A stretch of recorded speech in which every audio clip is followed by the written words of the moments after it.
I've mentioned on here before that I shoot in bulk, right? Do I still need to mention that?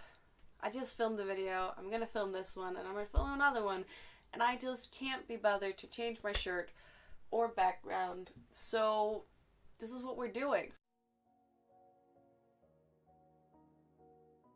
What I'm looking down at is my notebook, because I'm going to do a review of Arrival, and it's been a little while since I've seen it.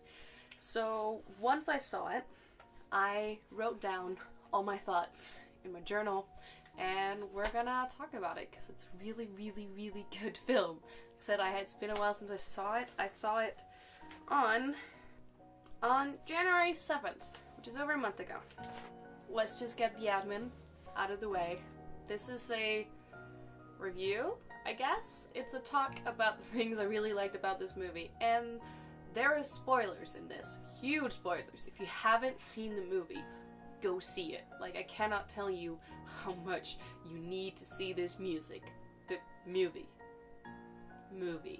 How much you need to see this movie. It's a sci-fi with a strong female lead, and it's so good, and the storytelling is so clever, and just go watch it, but don't like read any reviews or get any type of spoilers for the movie, because it's much better if you just go in blind. That's what I did. So go away, watch it, come back. Now, I assume we've all watched the movie, so let's get into it. I've written down five things that I really, really liked. And in no particular order, so I'm just gonna go through them. The first one is the storytelling. It's such a clever storytelling. Just like, I mean, the foreshadowing for the twist. You know, the twist about the time and the daughter. Because the foreshadowing is in hints that you think you know what are for. Like, you get the whole opening sequence with the daughter, and automatically you're like, oh, this is a flashback. This is what's been going on in this woman's life up until now. This is like groundwork for her, context for her character.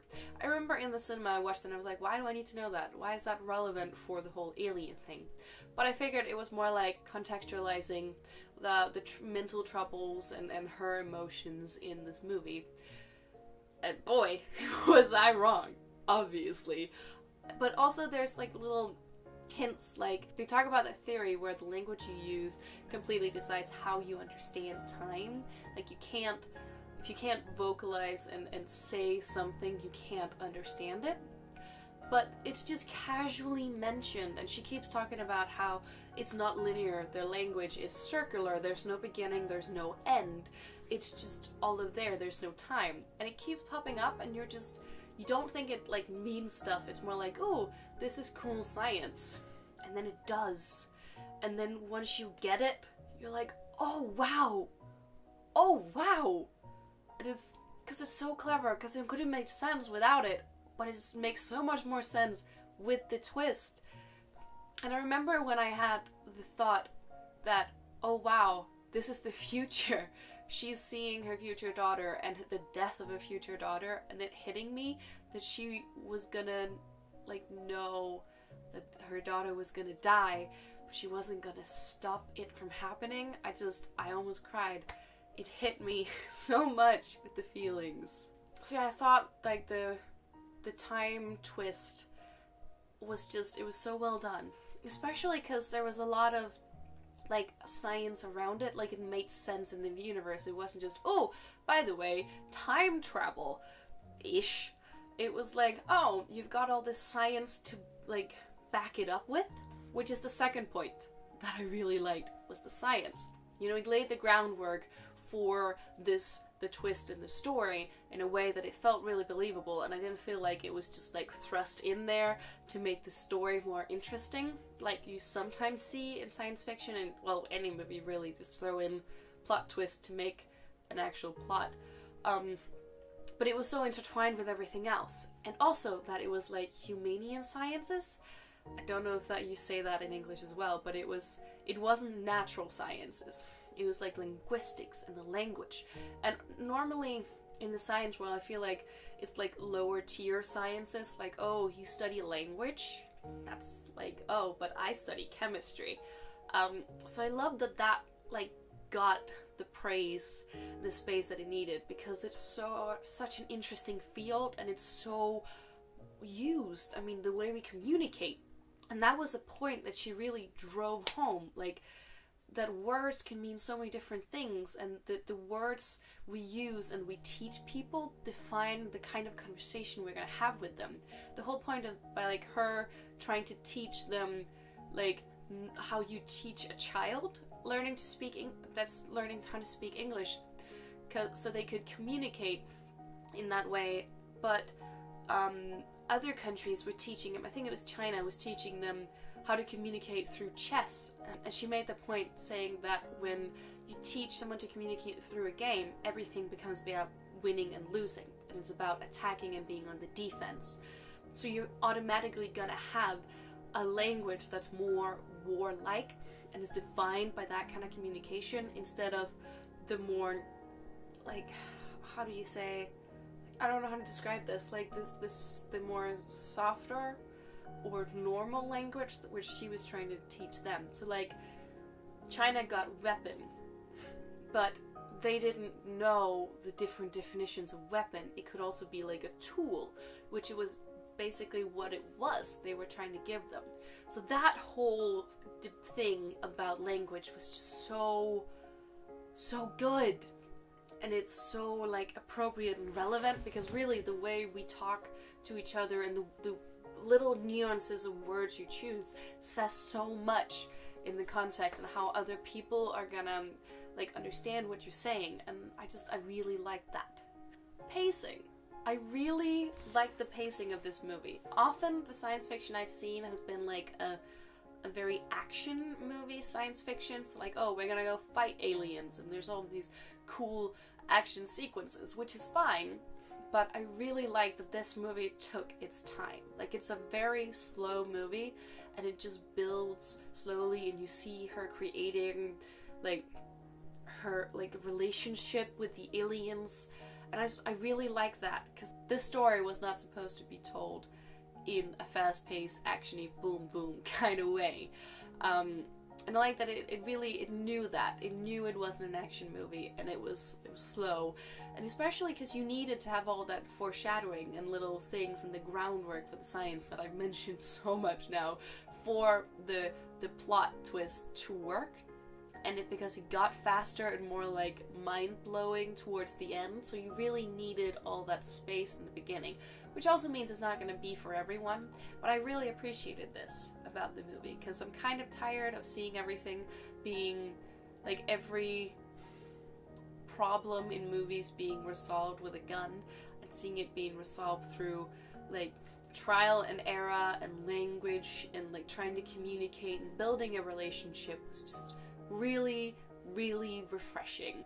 It also made that like they showed a lot instead of just telling. They didn't, like, they showed all the sequences of the aliens learning the language instead of being like, oh, and then we taught them how to speak type of thing. And it's interesting though, there was one use of voiceover at the end which kind of broke the narrative of the story, but it worked. Next thing I have on here is called No Forced Heterosexuality, which is more like a personal preference, because lately I've kind of been noticing how every movie with a female lead has to have a romantic subplot. And yes, this movie did have a romantic subplot and there was romance, but it didn't feel as like forced in my face as I often see it. He didn't save her. She got to be her own hero, and she got to do her thing and be brilliant and lead the team. It wasn't like the love interest sweeps in and saves the day when the lead can't handle it. And I really appreciated that, and I really appreciated that there was no kiss at like the end of the Alien. Like there was in the future visions, I believe, but like not at the end of their mission. And it was very downplayed. Like their love story was there to tell the story of her future and her daughter, and to make the question, which was asked at the end of the movie, being, if you knew what's gonna happen, if you know how it's going to end, would you do it? Would you still go through all of it? And she chose, obviously, yes. And she knew she was gonna lose him because he wasn't gonna agree with her decision, and she knew she was gonna lose her daughter, but she still chose to go on that path. And oh my god, I can feel myself just, I don't know if you can tell, but like my throat just kind of tightened up, and I can feel like tears starting in my eyes. Oh, wow. This movie just really affected me. And like I said, I've only seen it once, and it's been over a month, and just thinking of that, and that question, and that like sacrifice, but also just willingness to experience things, even though you know it's going to end, but you want the good times. Oh, it hits me in the feelings so bad. It's such a good story. I have so much love for this movie. Just her character, like she's a really good female character. She's the kind of female characters we need more of. She's brilliant and she's smart, and she gets to be brilliant and smart. I watched Hazel Hayes' interview with Amy Adams, who plays the lead. I'm really bad at names, so I don't remember her name, but Amy is the actor. She played the lead character in this movie. And she said that it was really refreshing to get to play a smart woman who wasn't just like, it wasn't just that someone said, oh, she's smart. She was actually smart, and we saw her be brilliant. Like, she got to showcase it, and like I said, show it instead of telling. Instead of saying, I'm a smart woman, it was, wow, look at her using her brain, and basically saving the entire world by language, and I so agree with that. And she had flaws. I mean, she had weaknesses. She had the nightmares and the doubting herself, and staying up late and falling asleep over papers. So there was the hardship in there, but she powered through it, and she did it, and that's a strong female character. Also, the movie itself was just so pretty. There's this shot I remember where there's all this fog coming, and you see like the spaceship, and the fog is kind of flowing over like a hill, and it's very, very pretty. The cinematography is so good in this movie. And the score, oh, the score is so good. Like the underlying music, it plays in perfectly. I'm so in love with this. There's really nothing in my mind that could have made this movie better. It's absolutely like 10 out of 10, 11 out of 10. Like, it's probably the best movie I've seen in a very long time, and one that's affected me the most. Like I said, just thinking about the ending made me start to like wanting to tear up a little bit, and I'm absolutely gonna watch it again and again. And I've been recommending it to everyone lately. It's just like, oh, do you like movies? Have you seen Arrival? No, see Arrival. Go watch Arrival. Go watch it. I don't know, I'm really late to the hype train because it's been a while, but it's so good, and I really, really hope it wins at the Oscars. Because, oh my, I'm slightly disappointed that Amy isn't up for best lead or best female actress, because she did such a good job with it. But yeah, that basically, I'm in love with this movie, and I'm in love with the science, and it's the kind of movie that I didn't know I needed, but just fills everything I wanted and more. So just, well done. I think I've successfully poured out all of my emotions over this movie. So I'm gonna end this video now. I can see it's gonna be a long one. I'm sorry. So I guess the question is, have you seen Arrival? I mean, you have, because I told you to not watch this if you hadn't seen it, so... but, yeah, what did you think of it? Are you as in love with it as I am? Do you have... did it leave you feel wanting more? Like, what's your thoughts on it? Tell me. I want to talk about this movie some more, so just let me know in the comments below. And I hope you have a great day and good times. Until next time, bye. Thanks for watching my video. This is the song that's gonna be the outro.